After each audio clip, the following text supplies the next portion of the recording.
decided, enough is enough. I need to do something about my fear.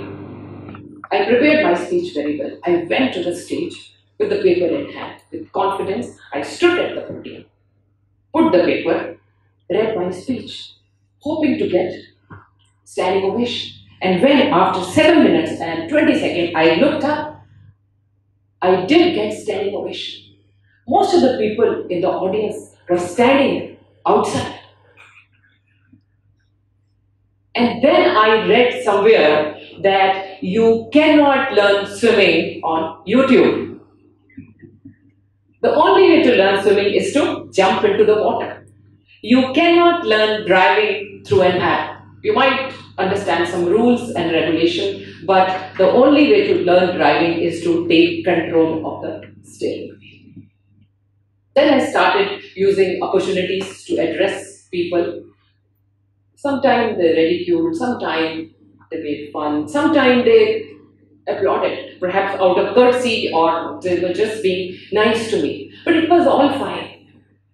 And even now when I go on the stage and backstage some time ago, I was nervous, I was getting sweaty palms. But it is different that nobody can see. And even if they can see, it is okay. It is not the end of the world if you fumble on the stage or if you forget your lines. It is all fine. And now I realize how much I enjoy talking to the audience, how I get my energy from it. And I benefit so much by sharing my ideas, and every time I come on the stage, I learn something about the world, something about life, and something about myself. There are different kind of people, Kanchan, Priya, and myself. Priya came out of her comfort zone. Kanchan refused to come, and I took so much of time for this. Why the hesitation? Why the inertia? Why some people are able to do and some people are not able to do? Is it something inborn? Definitely not. We all are creatures of habit. At home, we sit on our own chair. I have my own chair. Why? Every day I sit there. Why? Because are there nails poking out of other chairs? No. Because I'm used to it.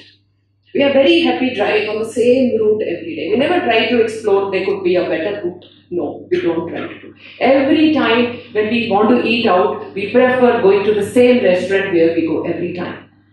And we are happy if we can spot the same table where we had eaten last time. And we are happier if the same waiter serves us. And we are happiest ordering the same dishes. We don't want to take risks. Now, mind is very strange. Mind wants security. It wants safety. And it tells, fine, there should be, when it's a comfort zone, there should be no stress, no anxiety, no pressure. It tells, all is well, all is well. But comfort and growth are contradictory in nature. If you want comfort, you cannot grow. And if you want to grow, you have to come out of your comfort zone. Now, some people are able to come out of a comfort zone and some not. Now, there are various reasons why we step back. We fear failure.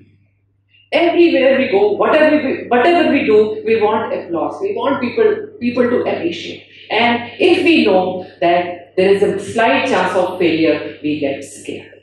Now, mind wants stability, and mind wants us to be secure. And the moment mind sees that there is a slight fear, and it warns us. If you are stepping on the stage, it warns you, stop, you're going to fumble on the stage. The moment you are learning driving, it tells you, stop, you're going to hit. It keeps stopping us. Now, there are various things. Various ways to learn. Now, coming out of comfort zone, we all want to come out of a comfort zone, but it does not mean that if you have a well-paying job, a job where you are really happy and you give up that job and leave the job and go for something uncertain because I want to come out of my comfort zone. No. If you have a happy married life and you just leave your spouse because you want to come out of your comfort zone, no, it doesn't mean any of those things. But however perfect the relationship, however nice the situation is, however happy the situation is, there is always a little scope for improvement because perfection is a mirage. Now there's so many ways where we can tune our minds to come out of a comfort zone. For example, if we are always used to wearing bright clothes, how about trying pastels? If you always take this route to work, once, why don't you take this route to work? And it is possible that this route is smoother, there is less traffic, less congestion. Unless we know, unless we try, we won't know. You go to the lake for walk, you always go clockwise. One day go anti-clockwise and experience life from other perspective. And if you are the shy type who never initiate a conversation, once walk into a party and introduce yourself. There are small ways where we can tune our mind to come out of a comfort zone. Living legend Amitabh Bachchan, when he got into movies, he was criticized for being so tall and lanky. Who's going to give him the roles? Look at him now. Walt Disney, in a newspaper where he was working, he was criticized that he does not have any imagination. Look at him now. And there are hundreds and thousands of them. Steve Jobs, when he founded his company, did he know that one day he is going to change the very meaning of word Apple? Thomas Edison, once his teacher told him that you are too dull to understand anything. And Thomas Edison grew up to be the biggest innovator of USA. And he has more than 10,000 patents in his name only in the US.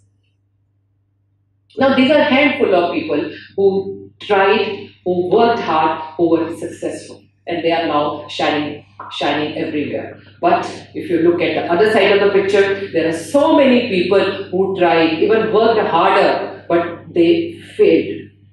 We don't know about them because world remembers only successful people. But isn't trying and failing is better than not trying? We lose 100% of the chances that we don't take. There's nothing more regretting than the thought that I wish I would have tried. I wish I would have appeared for the exam. I wish I would have proposed to that girl. But you have to do when there is right time. And it is possible that even if you work hard, you will fail. Because it is not because of lack of sincerity, but there are factors which are not under our control. But it is still worth it. Life, it has its own pros and cons. Living the life at its edge has its own pros and cons. And even if we work hard, we try and we fail, it is still worth the effort. Because life exists only outside the comfort zone. Thank you.